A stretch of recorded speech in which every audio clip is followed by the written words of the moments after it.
그리고 여기에 그 다음 질문 봅시다.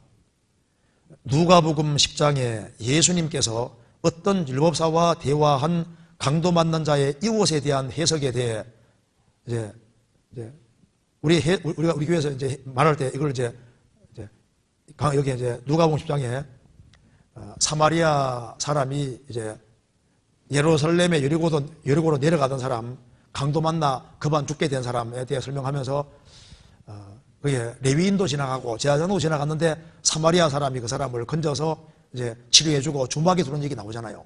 그래서 이제 사마리아 사람은 예수님의 그림자가 되고 급한 죽게 된 강도 만난 자는 우리고, 그리고 이제 예수님께서 이렇게 우리를 주막에 두는 것처럼 교회에 두시고, 이렇게 해석을 하는 것을 알레고리컬한 해석이라고 하며 비난하는 말을 들은 적이 있습니다. 그래서 알레고리컬한 해석이 무엇인지, 이 해석이 왜 정당한지 설명 부탁드립니다. 이렇게 질문했습니다. 이제 알레고리컬한 해석이라는 것이 풍조적인 해석이다. 이게 알레고리컬하다는 말은 무슨 말이냐면 본문에 의도하고는 전혀 관계없는 엉뚱하게 이렇게 해석을 해나갈 때 이걸 보통 알레고리컬한 해석이다 이렇게 말하는 거예요. 그래서 이제 그 알레고리컬하게 해석한 대표적인 사람이 알렉산드리아 지역 중심으로 해서 오리겐이라는 사람이 있습니다. 그런데 아우구스티누스도 누가복음 10장에 나와 있는 얘기를 하면서 예루살렘에서 여리고로 내려가다가 강도 만나서 급한 죽게 된 사람은 바로 우리고, 사마리아 사람은 예수님이고, 주막은 교회고, 똑같이 해석을 합니다. 근데 그게 성경적으로 맞는 거예요. 근데 이걸 가지고서 이제 알레고리컬한 해석이라는 것은 원문의 원래 뜻하고는 관계가 없다. 원래 뜻이 원래 그게 맞는 겁니다. 원래 뜻이. 그냥 주님이 이제 그냥 이웃에게 그냥 이렇게 사마리아 사람처럼 그냥 선행하라고 이렇게 말한 것이 아니고, 앞에서도 읽어보면요, 우리가 구원을 받고 난 다음에 그 다음에 제2의 사마리아인 될 수 있다는 얘기지. 지금 이 사람은 영생 얻으러 온 사람입니다. 내가 무엇을 하여 영생 얻으리까 하니까 이 사람 뭘, 예수님이 구세주가 있는데 구세주 만나서 구원받아야 될 사람이 뭘 해서 천국간다고 생각하는 사람인 거예요.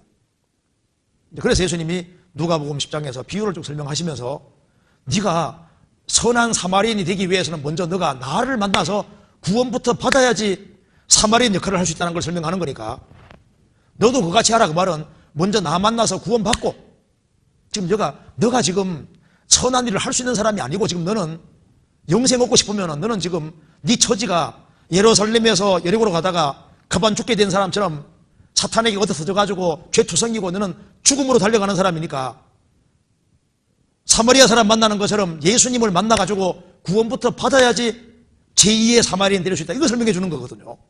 그냥 이제 어떻게 영생 얻으리까 하니까 너 사마리아 사람처럼 이렇게 이거 도와주라 그렇게 말했냐고 말입니다. 이거는 구원이 뭔지를 전혀 모르는 사람이 엉뚱하게 그거야말로 엉뚱한 해석인 거예요.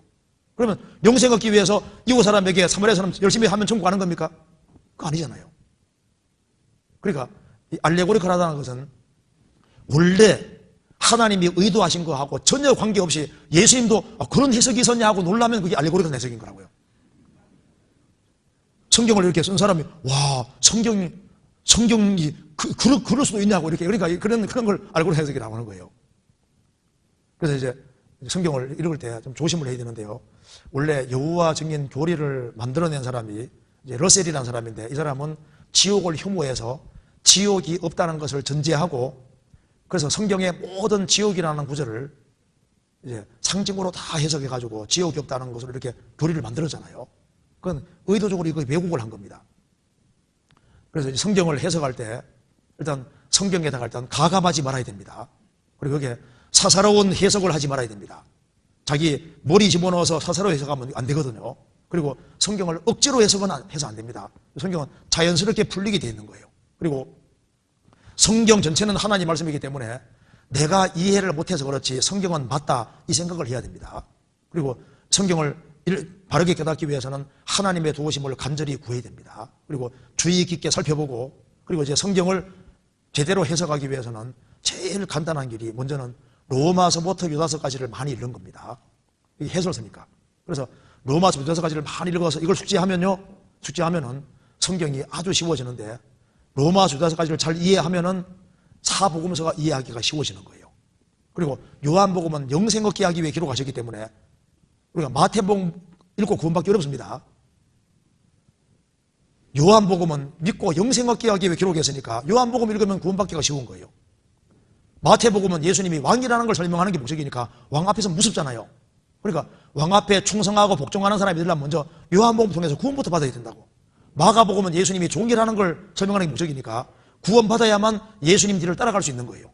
누가복음은 예수님은 완전한 사람이라는 걸 얘기하는 게 목적이니까 예수님을 자기의 몸으로 따라 살기 위해서는 먼저 믿고 구원부터 받아야 된다고. 그러니까 마태, 마가, 누가는 예수님이 왕이고 여호와의 종이고 그리고 완전한 사람이라는 걸 설명하는 것이 목적이고, 요한복음은 예수님이 하나님이신데 우리 죄를 처리하러 오셨기 때문에 믿고 영생 얻게 하기 위해서 주셨으니까, 그래서 요한복음 통해서 먼저 구원부터 받고 그래야만 사복음서가 쫙 이해될 수 있는 거예요. 그리고 이제 신약을 이해하면은 그 다음에 신약의 빛에 비추어서 구약을 이해해야 되는 겁니다. 그리고 성경 읽을 때는 무엇은 무엇이다 이게 더 중요합니다.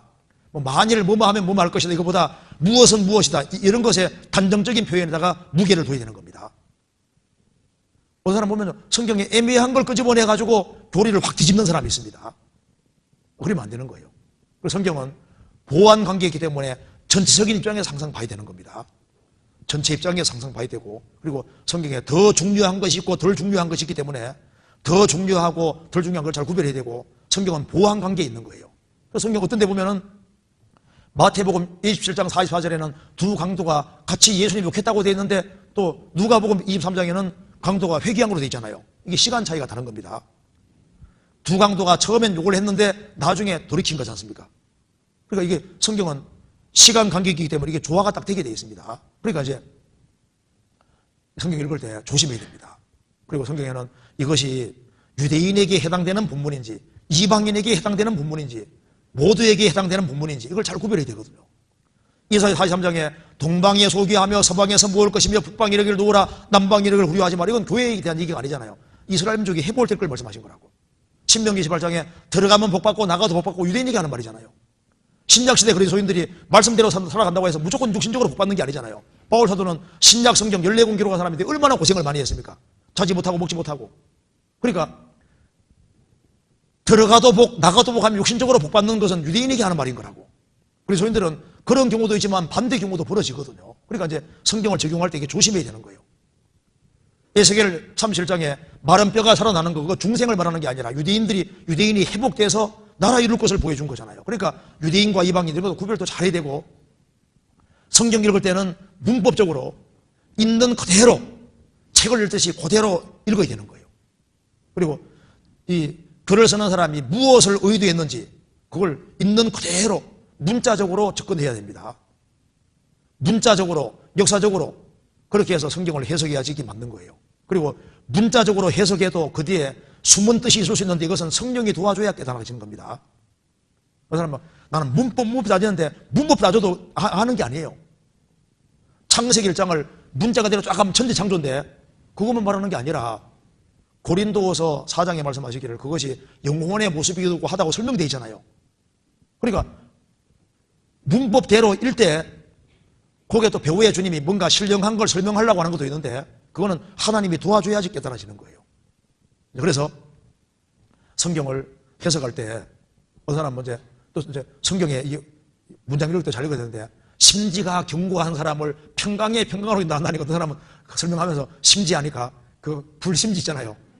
설명하기는 이제 불심지가 견고한 이렇게 하는데 그 불심지가 아니라 마음의 심지, 마음의 뜻이 견고한 사람. 그러니까 그건 설교성이 오르고만 거잖아요.